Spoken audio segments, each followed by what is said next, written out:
Welcome to star 9 news. Bhadradri Kothagudem జిల్లా చండ్రగుండ మండలంలో మద్యం సేవించిన 5 యువకులు చండ్రగుండ ప్రధాన సెంటర్లో ఉన్న గప్చుప్ బండి వద్ద ఫుల్లుగా మద్యం సేవించిన 5 యువకులు 60 రూపాయలకు గప్చుప్లు తిన్నారు. గప్చుప్లు తిన్న యువకులు గప్చుప్ బండి నిర్వాహకుడు బి మనోజ్ యాదవ్ డబ్బులడగా మద్యం మత్తులో ఉన్న యువకులు మమ్మల్ని డబ్బులు అడుగుతావా అంటూ అతన్ని కొట్టారు. అది చూసిన పక్క షాపు యాజమానులు భాగం శ్రీకాంత్, అమీనా, తిరుపతమ్మ, రామకృష్ణ అడ్డుకునే ప్రయత్నించేగా వారిని కూడా రోడ్డుపైకి లాగి విచక్షణ రహితంగా కొట్టారు.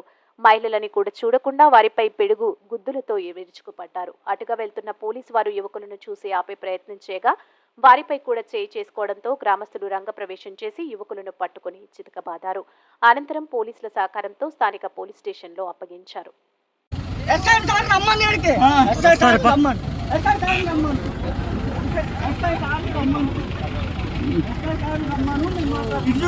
తమ్ముడు ఇది వెహికల్ పోతాయి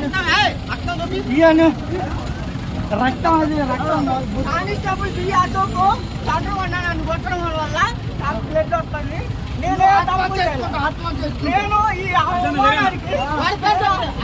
పోనీ పోనీ ఆత్మహత్య చేసుకుంటా బాబే రోడ్డు మేలే పక్కన రోడ్డు మేలే ఏందా కూర్చో నువ్వులే రోడ్డు మేలే బాబులే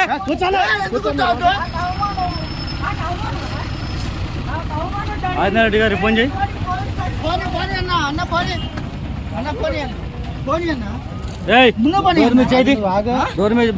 బండి మీద చేయి ముందు పని అంటన్నా కూర్చో అరంబలు కూర్చోవాలి అన్న, ఎందుకు కూర్చోాలన్నా చెప్పన్నా అన్నా ఎందుకు అన్నా నేనంటే ఏమంటా ఎందుకు కూర్చోవాలన్నా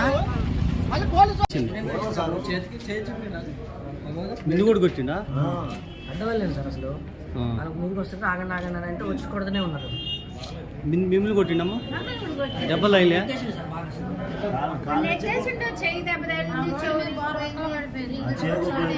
ఎక్కడ తగిలి చెవికి? నీకమ్మా ఎక్కడ తగిలి? నీకు కడుపులో కొట్టింది, కాలు నుంచి కొట్టింది. మీకు చేయలే? చెప్పు